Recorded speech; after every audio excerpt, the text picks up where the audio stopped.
What's up, tribe? How you guys doing? Go ahead and hit that subscribe button, and I hope you like this video. This is your review for the Real Housewives of Potomac Season 6, Episode 11. So listen, we start this episode off. Listen, Mama Dorothy is in town. She says she is there for video week to help Candace and to be there to overall, I guess, supervise the situation.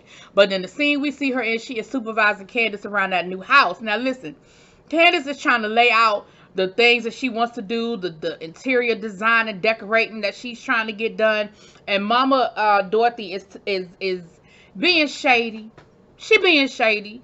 Oh, you sure you want to put that there? Oh, well, let me see if I can imagine that. Oh, this cabinet looks a little distressed. Did you mean for it to be that distressed? Like, girl, just all kinds of, okay?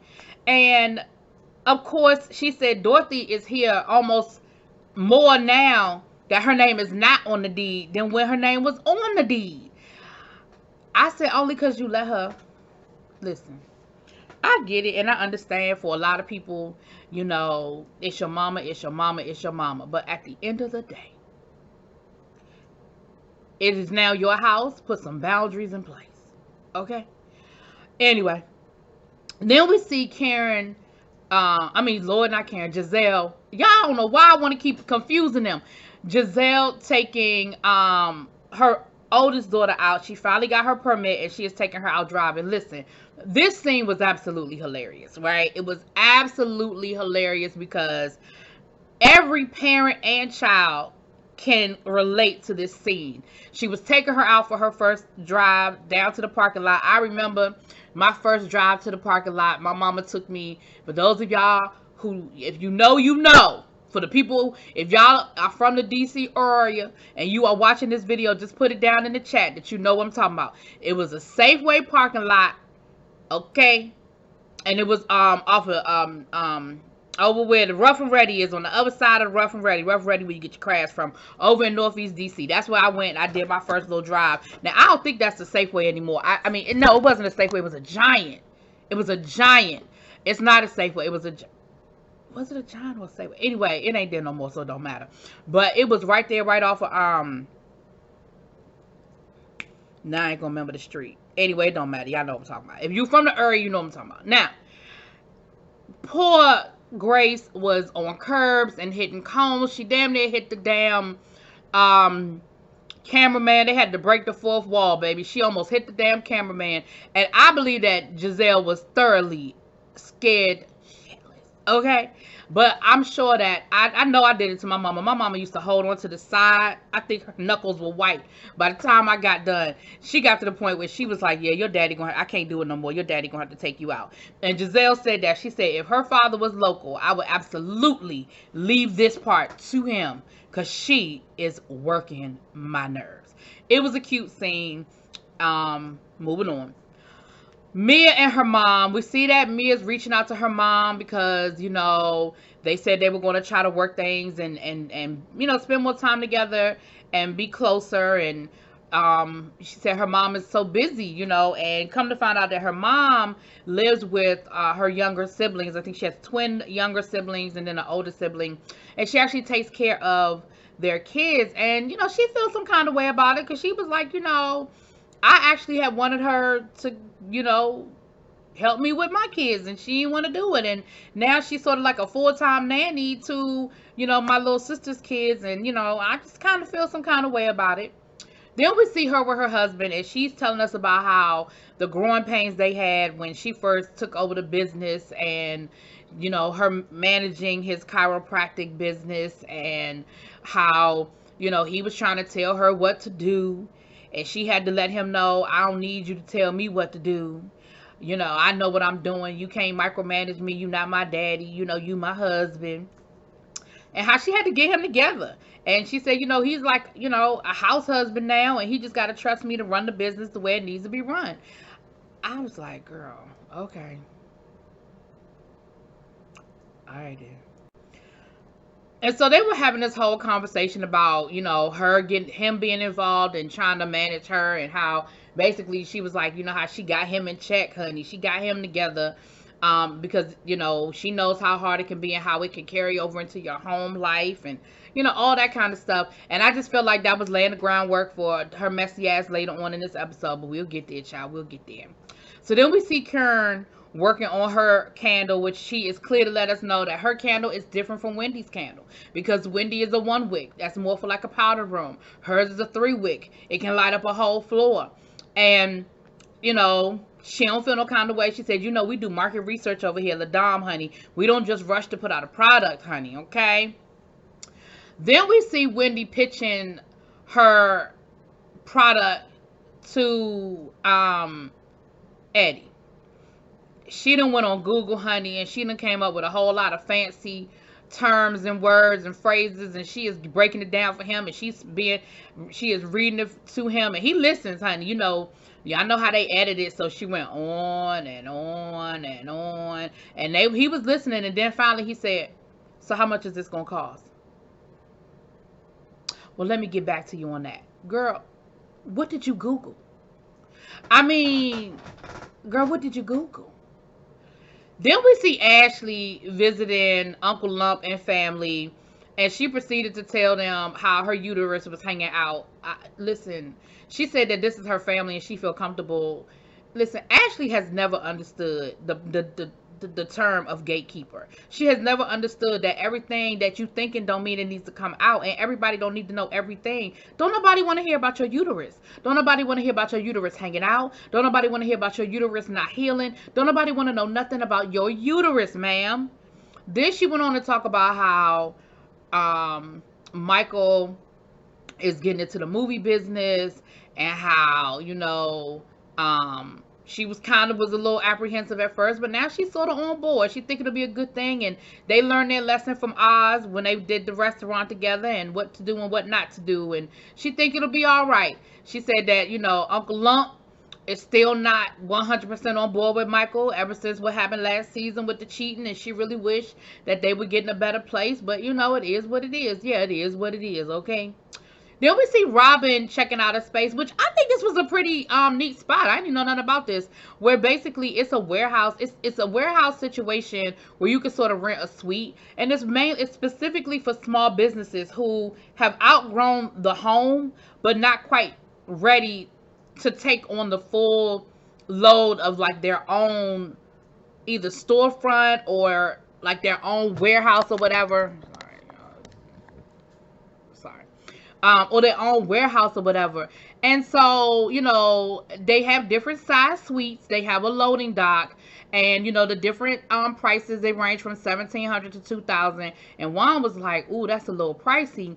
And she was like, yeah, you know, she said that when she's on top of her stuff, that she can gross like $40,000 to $60,000. And I was like, a month? Because if you grossing $40,000 to $60,000 a month, I think you can afford it. And then she said, you know, they're over budget on the new home, and that she just doesn't want to get overextend themselves with the mortgage and everything they're getting ready to start paying. And I get it, but I think it goes back to Robin just being afraid of success, right? And I understand it from a very personal standpoint for myself, things that I've dealt with in my personal life, and so that's why I'm saying that. But I really honestly feel like that's part of the problem, is that she is just afraid of success. Because listen, the more success you have, the more responsibility you have, the more you are responsible for taking care of. And I just think she's just scared of that. You know, if her business is doing as well as she says it's doing, you're going to lose the momentum that you picked up from the show, because that's really where the momentum is coming from. It's coming from the fans of the show. You're going to lose that momentum. People are going to stop ordering. People are going to stop supporting you. And then you're right back where you started. Then you really are going to be struggling, because then you don't have, like, you have finally got to a point where you work for yourself and you have a product that people are interested in. Girl, go for it. And that's what Juan ended up telling her. He was like, listen, you just got to go for it. And so then she told him, she was kind of taking the advice of her life coach and saying, you know, I appreciate you being my coach, but sometimes I need you to put the whistle down. Sometimes you're a little too forceful. It's not that I don't appreciate the support, but sometimes your support comes off in a way that can easily turn me off versus supportive. And he said he'll work on it. He was like, but you know, I got you. Like, I'm here to support. But okay, I'll work on my delivery. You know, and she was saying, I don't want you to stop getting me together, but it's the delivery sometimes is a little bit, you know, bit off-putting. Okay, girl. So Candace is getting her choreography together for the video. She says she is not much of a dancer, and so she is feeling some kind of way. So we see her sort of struggling through the choreography, honey. Then she goes home to talk to Chris. And once again, no, she called Chris. And once again, I feel like her and Chris are having the same argument that you just apologized to him for last week. So you're not going to come? You're really not going to be able to be there? Well, what are you going to be doing? He was like, I'm going to be working. I'm going to be doing the same thing that I was going to be doing when I told you last week I couldn't do it. Like, and I feel like she was waiting for him to say something different or tell her, okay, well, I canceled my cooking gig. I canceled my catering job. Like, again, you can't have it both ways. Either y'all want Chris to be bringing some money in the house, or you want Chris to be there to be at your beck and call. Like, you really can't have it both ways. I feel like you apologize, but you didn't mean it. Because, again, we right back where we started.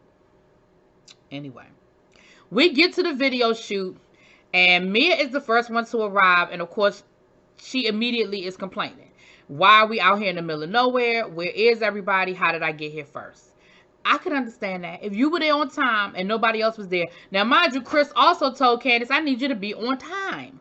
Because that final scene, you know, she's an independent artist, so they're paying for this out of their pocket, so they can't afford to reschedule it, and they have to get it done before it sunsets. So, you know, that last scene is an outdoor scene, and you only gonna have a small window, and they were having like these drag race cars show up, and the people doing the car show could only bring them on that one day. So it was a whole lot of things that had to happen in a small window of time. So Karen shows up next, and then Wendy shows up. And it's funny because Mia and Wendy were damn near dressed alike. And it was cute or whatever. Then, of course, all of them are looking for Candace. Now, the camera crew was there. It's not like there's nothing there. The camera crew is there, but Candace ain't there. So they all like, well, where the hell is Candace? Where the hell is Candace? Then here come Mama Dorothy. Mama Dorothy shows up, and, you know, they get to talking to Mama Dorothy. And immediately, after the introductions are given, Mama Dorothy starts talking shit. She want to know where everybody is, and she want to know why Candace ain't there. And, well, where's her manager? Shouldn't her manager be here? I mean, I guess he cooking or something. And Mia starts talking and entertaining Dorothy. Really? Well, I mean, where is Chris? I mean, isn't he her manager? I mean, why isn't he here? Okay. And before that, Mia asked the woman how old she was. Ma'am? Like, nobody taught you that that's not polite. You don't ask, especially women. You don't be asking women how old they are. Like, that is so rude. And then Candace pulls up. She said, listen, it's been a long day. You know, because they shot the whole video earlier that day. So it's been a long day. She said, we running a little bit late because things just kind of was running late, you know. But we here now. She said, that, but where the cars?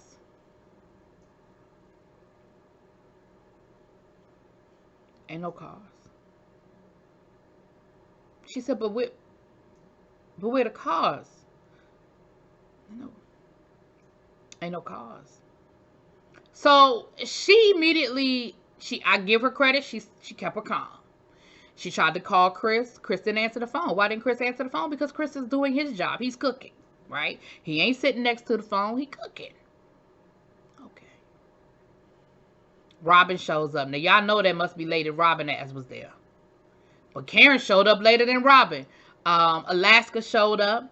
And by the time all the people are showing up, you know, her crew is like, so what we get ready to do? Because the sun is setting. We got to make some things happen. She's still trying to call Chris. She can't get Chris on the phone. So they decide that they're going to get everybody's cars and put their cars in the video, which I thought was a good idea. And honestly, that's what I thought of. I said, well, when the cars were there, because all them women pulled up in some sort of nice vehicle, high-end vehicle. We had like 3 Range Rovers. We had a Maserati. We had a Benz. We had a Lexus. Like, we had some nice cars. It wasn't like we, had Camrys, which that's what I drive, so that's no slight to Camrys, okay? But I'm just saying it wasn't like we had the Camrys. It was some nice cars there. And of course, all the ladies were like, yes, we with it, we with it, we with it. Well, while all of this is going on, oh, Lord. Oh, shoot, I knew what that was. But while all of this is going on, Dorothy is talking trash. Dorothy is over on the sideline mumbling under her breath, talking about Chris and how he ain't this and he ain't that, and why he not doing this and why he not doing that, and this and this and this and that.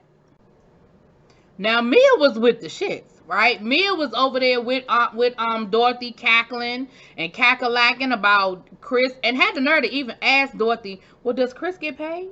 I mean, is he getting paid for this? And Dorothy was all too happy to join in and dog the hell out of her son-in-law. Now, when Karen rolled up, she tried to talk shit to Karen. Karen said, me and Candace just got to a good place. Don't bring me in it. I don't want no parts of it. She wasn't rude about it, because, like, Wendy and them just walked away. Wendy and them just walked away like, no, ma'am. Don't bring me in it. I don't want no parts of it. No, ma'am.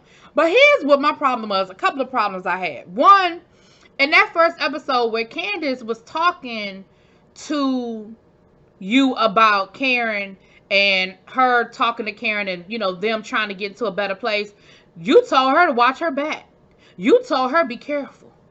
So why would you now sit there and talk shit to Karen about Chris?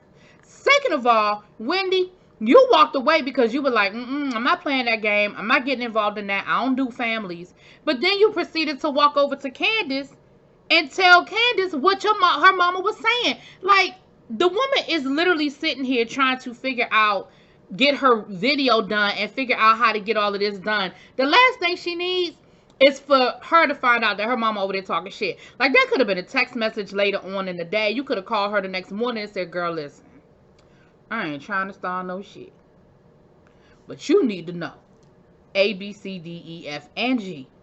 Then next thing you know, here come Chris. Chris come in hot. He mad. He pissed off. According to Chris, he talked to the car people. He had confirmed that they were supposed to be there, and he don't know why they not there. He don't know where they are. But let me say this. The thing I loved about both of them was this. Candace was pissed and Chris was pissed. Chris knew, he said, I'm not going to go over there to talk to her because I'm going to upset her. And she needs to stay focused. And when it was all over said and done and Chris came over to her, she was pissed at him. But she knew that it would not be a good idea to cuss him out in front of everybody. Now, when they got home, I'm sure it was a hell of a conversation.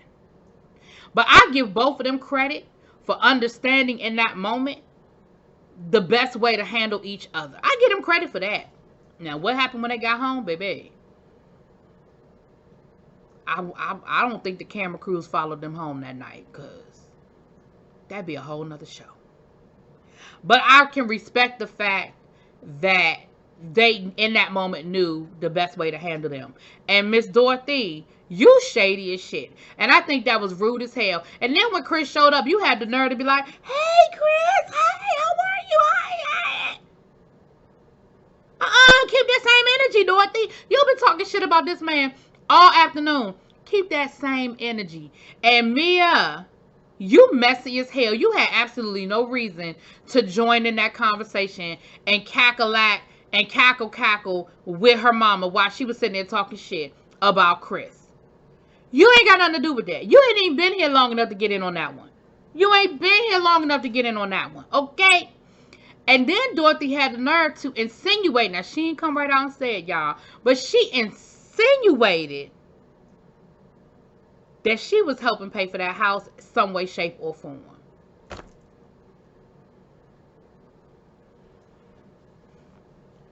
That's just disrespectful. You ain't have to do that. Dorothy, you ain't have to do that. Anyway, That was this episode. Y'all let me know what y'all think, honey. Drop it in them comments. Peace.